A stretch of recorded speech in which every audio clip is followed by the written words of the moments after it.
भैया जोहार। आज के कार्यक्रम के हम शुरुआत करते हैं। राज्य में एक कानून बनने वाला है, अभी वो बिल है। बिल ये है कि अगर जमीन से संबंधित कोई अधिकारी कर्मचारी अगर कुछ गलत भी कर देगा तो भी आप उसके खिलाफ कोई मामला दर्ज नहीं करा पाएंगे। ये जेएमएम की सरकार हेमंत सोरेन कैबिनेट में पास कर चुकी है और आगे आने वाले जो विधानसभा का सत्र है उसमें इस बिल को लाया जाएगा। लेकिन आरोप ये है कि बीजेपी सरकार 2 बार इसको कैबिनेट में लाकर पहले ड्रॉप कर चुकी है। मतलब मसौदा इनका बनाया हुआ है और उसको इम्प्लीमेंट जेएमएम कर रही है।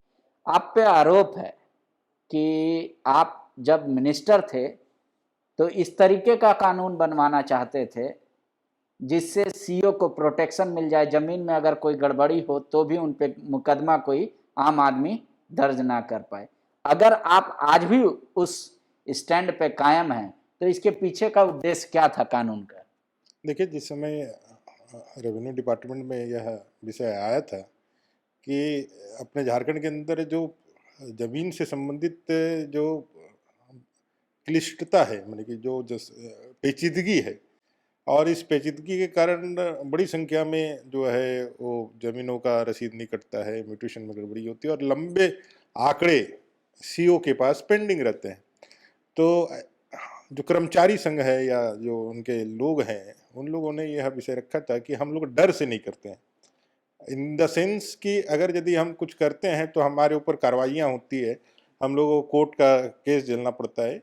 और इस डर के कारण उन्होंने कहा था कि भाई हम लोगों को इससे यदि निजात दिया जाए तो हम लोग ये काम को तेजी से करेंगे, ये उनका मंतव्य था। और बतौर विभागीय मंत्री हम लोगों ने उनके भावनाओं के अनुरूप जैसे ये चीज़ें ठीक हो सके और हम लोगों ने एक बिल तैयार किया था। लेकिन मैं आपको बताना चाहता हूँ कि दोनों बार रघुवर दास जी की कैबिनेट ने सर्वसम्मति से निर्णय लेकर के, चूंकि ये डिपार्टमेंट प्रपोजल तो लेकर के आना ही है, ये विषय झारखंड में काम करने वाले तमाम राजस्व कर्मचारियों से जुड़ा हुआ था। व्यक्तिगत रूप से डिपार्टमेंट उसमें कोई डिसीजन लेना मेरे को नहीं लगता था कि बहुत ज़्यादा न्याय संगत होगा, क्योंकि यह पूरी सरकार जो है कैबिनेट के मंत्रिमंडल के माध्यम से माननीय मुख्यमंत्री के अंदर चलता है। तो एक उस जगह पे जाकर के इसके गुण और दोषों का विवेचना करके इसको हम लोग आगे लेकर के जाएं, इस लिहाज से हम लोगों ने उनकी बातों को लेकर के कैबिनेट में प्रस्ताव लेकर के गया था और कैबिनेट ने सर्वसम्मति से इसको 2 बार ही खारिज कर दिया। नहीं, इसका जो है नेगेटिव प्रभाव पड़ेगा। नेगेटिव प्रभाव इन द सेंस कि अगर इसी तरह से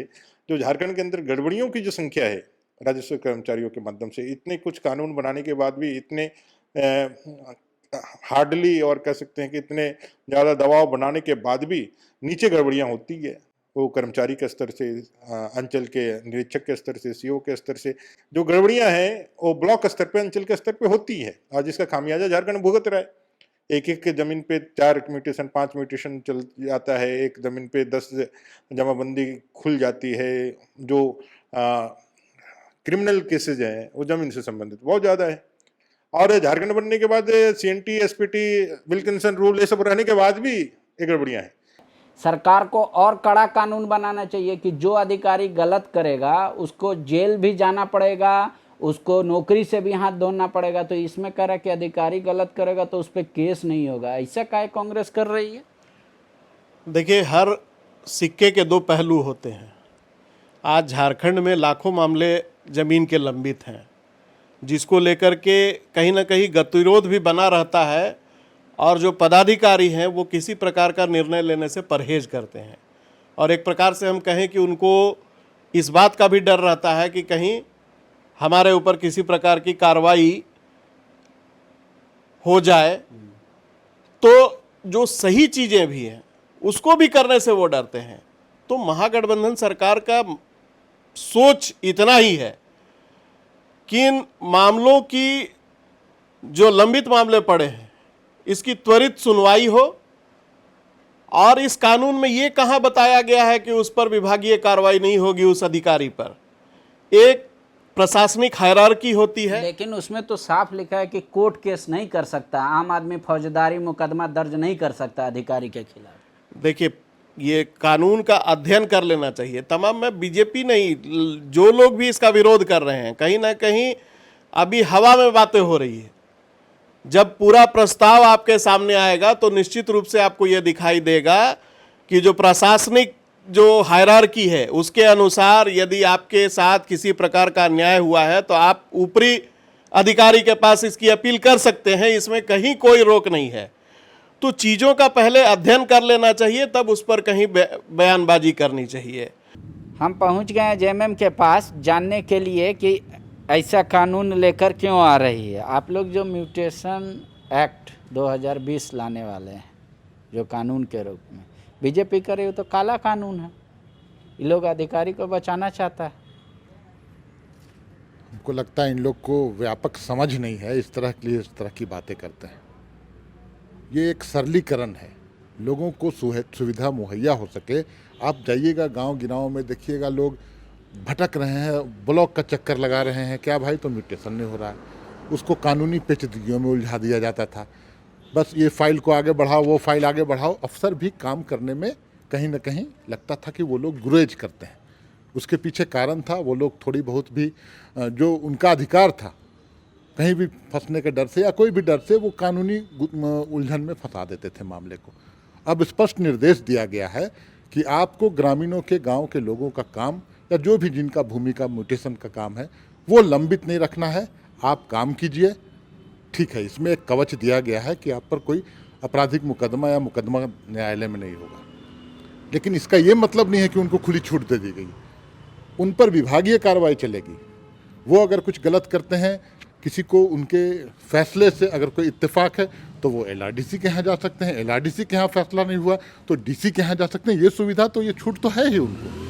तो ये इसकी गलत व्याख्या कर रहे हैं और लोगों को भड़काने का काम कर रहे हैं भाजपा के लोग। तो ये तो बीजेपी भी 2 बार कैबिनेट में लाई, लेकिन गिरा दी, कहा कि काला कानून है। अब उस समय अखबार में छपा था तो जेएमएम सत्र नहीं चलने देती, तो बीजेपी तो वो पूछेगी ना आपसे कि हमारा टाइम में वह कानून गलत था, आपके टाइम में बहुत बढ़िया हो गया। नहीं, बीजेपी ला रही थी उस समय, तो अब भी बीजेपी आलोचना क्यों कर रही है? उस समय उन लोग कैबिनेट में लाया था तो वहीं पे ड्रॉप कर दिया। आप लोग कैबिनेट से पास करके कानून बना रहे हैं। उनके यहाँ तो सिर्फ प्रस्ताव आया था, उसको रघुवर दास जी बोले बहुत गंदा कानून है। प्रस्ताव आया था रघुवर दास के बोलने पर ही, और प्रस्ताव को पास नहीं हो पाया जिस किसी भी कारण से, तो अब उसकी आलोचना क्यों कर रहे हैं? इसलिए कि देखिए, अब हम लोगों ने उनमें उस जो कानून था उसमें कुछ बिंदुओं में बदलाव किया है, और विभागीय कार्रवाई से कहीं से भी कोई बच नहीं सकता है, और त्वरित कार्रवाई होगी। और बीजेपी पूछेगा ना, उस समय काहे विरोध कर रहे थे? तब उस समय जो इनका कानून था उसकी कुछ जो और कुछ बिंदु थे वो आपत्तिजनक थे। उस पूरा संज्ञान अभी सामने रहता तो मैं आपको बता सकता था। उसमें कुछ बिंदुओं को बदलकर फिर हम लोगों ने ये कानून पूरी तरह से, जो संपूर्ण रूप से लोगों के सुविधाओं को ध्यान में रखते हुए लाया गया। बीजेपी के हक और अधिकार मार रहे हैं जनता का, आम जनता का मन बढ़ू हो जाएगा। अधिकारी लोग जो मन में आएगा उलट सुलट पैसा करके आपका जमीन हमारा नाम पे बंदोबस्ती कर देगा, उसको डरे नहीं रहेगा कि हम केस कर सकते हैं। देखिए, असल में इन लोग के समय अधिकारी मन बढ़ू थे, बेलगाम थे, हाथी उड़ाते थे, गलत नौकरी देते थे, गलत डाटा प्रस्तुत करते थे। कई एक बातें अभी संज्ञान में न्यायालय के भी है, कम उस पर कार्रवाई चल रहा है। इसलिए इस तरह की बातें करते हैं। जब आईना गंदा होता है ना तो चेहरा गंदा नजर आएगा। तो इनकी सोच गंदी है, वैसी है, तो हम क्या बता सकते हैं। तो वे अधिकारी आप में एकदम सुधर गए सब? सुधार देंगे, सुधरेंगे नहीं तो सुधार देंगे। ये हेमंत सोरेन की प्रतिबद्धता है, ये हेमंत सोरेन की सरकार है, झारखंडियों की सरकार है। ये पुराना छत्तीसगढ़ का आदमी नहीं है यहाँ बैठा हुआ, यहाँ दर्द समझता है लोगों का, और हम लोग उस अनुसार काम करने में विश्वास रखते हैं। ठीक है, जेएमएम और बीजेपी दोनों का तर्क आप समझ लीजिए। अब कानून जब बनेगा इसका पूरा प्रारूप आप तक पहुंचेगा कि नहीं पहुंचेगा उसको पढ़िए, ज़्यादा जितना पढ़िएगा उतना समझिएगा। लेकिन जल जंगल जमीन का पार्टी वाला अगर ये कानून को ला रहा है तो उसका भी अध्ययन होना चाहिए। TheFollowUp.in. Like, share and subscribe. www.thefollowup.in